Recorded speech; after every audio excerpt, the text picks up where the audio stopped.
तो अगले एपिसोड में दिखाया जाता है, यहाँ हमें अब एक घर का सीन दिखाया जाता है और उस घर में एक रूम है जिसमें परिणीता अकेले बैठी हुई है और कुछ सोच रही है। शायद अपने माँ के जाने का गम है उसको और वो यहाँ पर बैठकर बाहर देख रही होती है खिड़की से। तभी अचानक पीछे से उसका भाई आ जाता है भीकम और पीछे से आकर उसको डराता है। वो तभी वो परिणीता डर जाती है। अरे बाबूजी आप, हाँ तो तुम्हें क्या लगा, क्या भूत आ गया क्या? आप कौन सा भूत से कम है भाई साहब? तभी परिणीता कहती है आप मेरे कमरे में? हाँ। तभी उसका भाई कहता है हाँ मैंने सोचा कि देखूं तो तुम्हारा जख्म कैसा है अभी। अरे वो आशु अभी सोई है ना, इसीलिए मैंने सोचा कि। तभी वो झटके से बोलती है तो आप मुझ पर चांस मारने आए हो है ना? अगर वो आशु सो रही है तो। अरे नहीं ऐसा नहीं है, साली हो ना तुम मेरी, तो आधी घरवाली तो हुई। तभी वो उसके गले लगती है और उसको कहती है तो क्यों ना इसको हम पूरा बना दें। तभी वो कहती है मेरा बहुत मन कर रहा है। और यहाँ हम देखते हैं कि धीरे धीरे वो दोनों एक दूसरे के करीब आ जाते हैं और वहाँ दोनों का रोमांस शुरू हो जाता है। यहाँ परिणीता और उसके जो जीजा हैं उनका एक दूसरे के साथ प्यार होना शुरू हो जाता है। तभी भीकम कहता है कि मजा आया ना तुमको? वो कहती है हाँ ऐसा मजा मुझे रोज देना। वो कहता है ओके बेबी। यहाँ हमें अगला सुबह का सीन दिखाया जाता है। यहाँ पर घर है और उसके घर के अंदर एक रूम है। यहाँ पर भीकम सोया पड़ा रहता है और बिस्तर पर ही अंगड़ाई लेता है। तभी वो देखता है कि बराबर में आंसू है नहीं। वो इधर उधर देखता है, घड़ी में 12 बज चुके होते हैं। तभी वो कहता है अपने आप से वाह निकम वाह मान गए और बिस्तर से उठता है, इधर उधर देखता है और अपने आप में सोच में लग जाता है और कहता है लाइफ के सारे डिसीजन बहुत परफेक्ट हैं तुम्हारे। हैं पहले आयशु से ब्याह का नाटक किया, फिर उससे शादी करके इस आलीशान घर का घर जमाई बन गया। बहुत बढ़िया किया।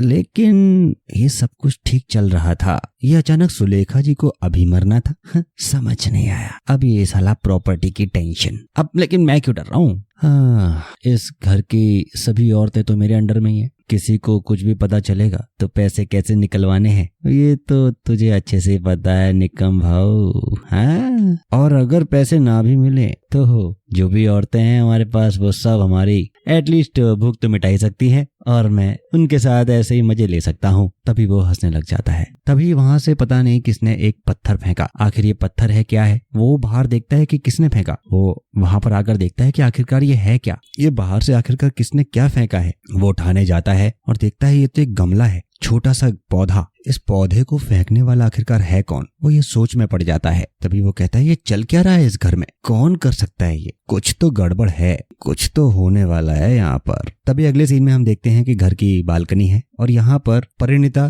थोड़ा आगे जा रही होती है। तभी उसका अचानक पैर फिसल जाता है। सब लोग उसकी आवाज सुनकर वहां आ जाते हैं और पीछे से स्नेहा भी भागती हुई आ रही होती है। उसका भी पैर फिसल जाता है लेकिन भीकम उसको संभाल लेता है। तभी स्नेहा नीचे से हाथ उठाकर देखती है कि ये आखिरकार क्या है, यहाँ तो तेल गिरा पड़ा है और ये आखिरकार तेल यहाँ पर आया कैसे, किसने गिराया यहाँ पर ये तेल? तभी वो भीकम कहता है तेल गिराया होगा किसी ने, शायद सुलेखा जी के बाद किसी और का नंबर है। तभी स्नेहा कहती है हाँ किसी ने हम पर नजर रखी हुई है। तभी परिणीता कहती है अरे ऐसा करेगा कौन? तभी वो कहता है स्नेहा को देखते हुए शायद भूषण। तभी वो कहती है नहीं भूषण ऐसा नहीं कर सकते। तभी वो परिणीता कहती है नहीं भागो ऐसा नहीं कर सकते। तभी आंसू कहती है तुम इतना कॉन्फिडेंस करते ऐसे कैसे कह सकते हो? तभी वो कहता है अरे आज मेरे ऊपर भी तो हमला हुआ था ना, तो मैं बच गया ना इसलिए। तभी स्नेहा कहती है कि मुझे ऐसा लगता है कि किसी ने हम पर नजर रखी हुई है। तभी परिणीता कहती है किसने? निकम कह रहा है कि और कौन हो सकता है? अरे भूषण ही होगा, और किसने नजर रखी है? भूषण ही कर रहा है ये सब, मैं बता रहा हूँ। और तुम खुद ही सोचो ना कोई किसी न किसी तरीके से हम पर अटैक कर ही रहा है और किसी न किसी पर हमला हो रहा है,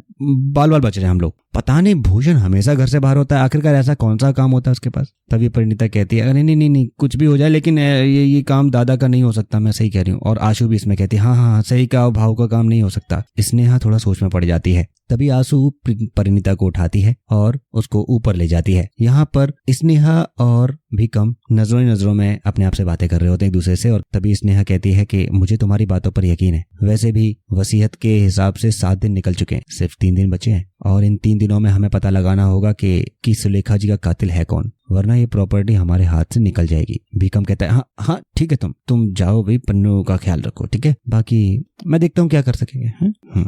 इसने वहां से कहती है ठीक है और ऊपर चली जाती है। यहाँ भीकम अपने कुछ शरारती इरादों से कुछ सोच रहा होता है। यहाँ हमें रूम का एक दृश्य दिखाया जाता है। घर काफी सुंदर है। तभी हम देखते हैं कि यहाँ पर आशु पन्नू को ऊपर ले आई है कमरे में, परिणीता को बिस्तर पर लिटा देती है और कहती है तुम आराम करो, और उसको अच्छे से लिटाने के बाद कहती है कि अच्छा अब तुम रुको, मैं तेल लेकर आती हूँ, और आशु वहां से उठकर चली जाती है। यहाँ पर पन्नू को काफी दर्द हो रहा होता है क्योंकि उसके पैर में काफी लग चुकी होती है। थोड़ी देर बाद आशु वहां पर उसके लिए तेल लेकर आती है। उससे पूछती है आशु के कहाँ दुख रहा है पन्नू? वो कहती थोड़ा और ऊपर, यहाँ थोड़ा और ऊपर। तभी आशु से पीछे आकर स्नेहा कहती है अरे आशु लाओ मैं भी तुम्हारी हेल्प कर देती हूँ। और स्नेहा भी उससे पूछती है पन्नू से कि कहाँ ऊपर हो रहा है, कहाँ पर हो रहा है दर्द आपके? तभी वो कहती है कि कहाँ दर्द हो रहा है बताओ ना। अरे मेरे पूरे बॉडी में दर्द हो रहा है अब तो। हाँ मेरी यहाँ भी लग गई है, वहां भी लग गई है। और यहाँ पर आशु और स्नेहा उसके पैरों पर तेल मल रहे होते हैं। तभी वो उससे कहती है स्नेहा अच्छा पन्नू तुझे पता है तेरी बॉडी कितनी मुलायम और चिकनी है?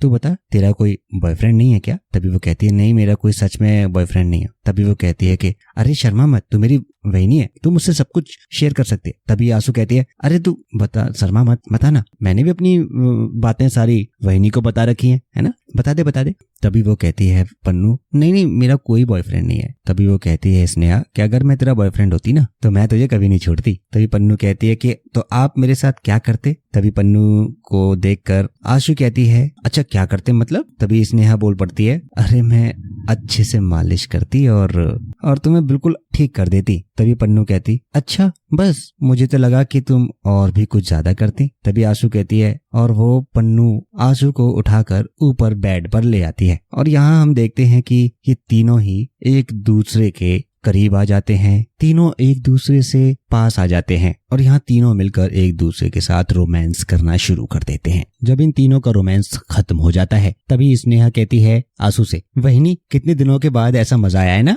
तभी स्नेहा कहती है कुछ भी कहो लेकिन सुलेखा जी की बात कुछ और थी। तभी पन्नू कहती है क्या आप लोग आई के साथ भी ये सब? तभी वो आशु कहती है अरे पन्नू पहले हमारी बात तो सुनो। तभी स्नेहा कहती है अरे ऐसा कुछ भी नहीं है पन्नू, हमारी पहले बात सुनो। तभी पन्नू वहां से गुस्सा होकर निकल जाती है और कहती है दूर रहो मुझसे, मुझे कुछ नहीं सुनना है आप लोगों से। अगला सीन हमें दिखाया जाता है कि एक रेस्टोरेंट का सीन है। यहाँ पर भूषण अकेले बैठकर पानी पी रहा होता है, शायद वो किसी का इंतजार कर रहा है। तभी हम देखते हैं कि यहाँ पर वकील आ जाता है। तभी भूषण कहता है वाह वकील साहब, ना 1 मिनट लेट और ना 1 मिनट ज्यादा, बिल्कुल टाइम पर। तभी वकील कहता है भाई समय की कीमत बहुत अच्छे से समझता हूँ, वैसे तुम इतने परेशान दिख क्यों रहे हो? तभी भूषण कहता है वही प्रॉपर्टी की टेंशन है। तभी वो कहता है कि तुम कातिल हो, क्या बोल रहे हैं आप? तभी वो कहता है अरे दोस्त अगर तुम कातिल हो ही नहीं तो फिर इतना टेंशन ले क्यों रहे हो हैं? तभी वो कहता है वकील कि मैं अच्छे तरीके से जानता हूँ कि कत्ल वाले दिन तुम और मैं एक साथ थे और वहीं से तुम लोग केक लेने चले गए थे, तो तुम कत्ल कैसे कर सकते हो? वकील साहब मुझे वही टेंशन है कि लेकिन मुझे निकम पर शक है। तभी वकील कहता है सच कहूँ तो मैं सिर्फ निकम पर ही नहीं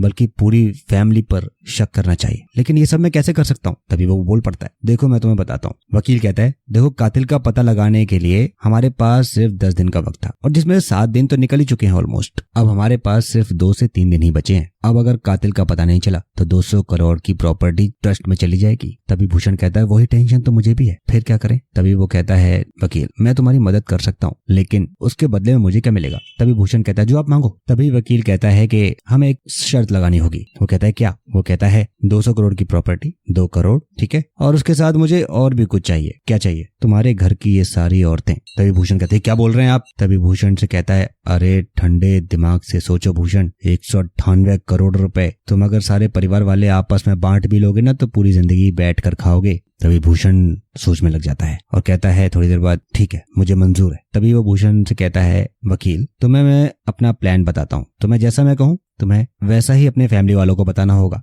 ओके? भूषण कहता है ठीक है। तभी वकील उसको बताता है प्लान ये है कि, और वो उसको कुछ प्लान बता रहा होता है। तभी भूषण कहता है ठीक है समझ गया। तभी वकील कहता है बस तो इस पे लग जाओ तुम और काम करो, ठीक है? और दोनों एक दूसरे से हाथ मिलाते हैं। तभी वकील कहता है अरे कुछ चाय वाय हमारे लिए भी ऑर्डर कर दो। तो इसी के साथ में ये एपिसोड यहाँ पर खत्म होता है। अगले एपिसोड में जल्द मिलेंगे, तब तक के लिए नमस्कार, धन्यवाद।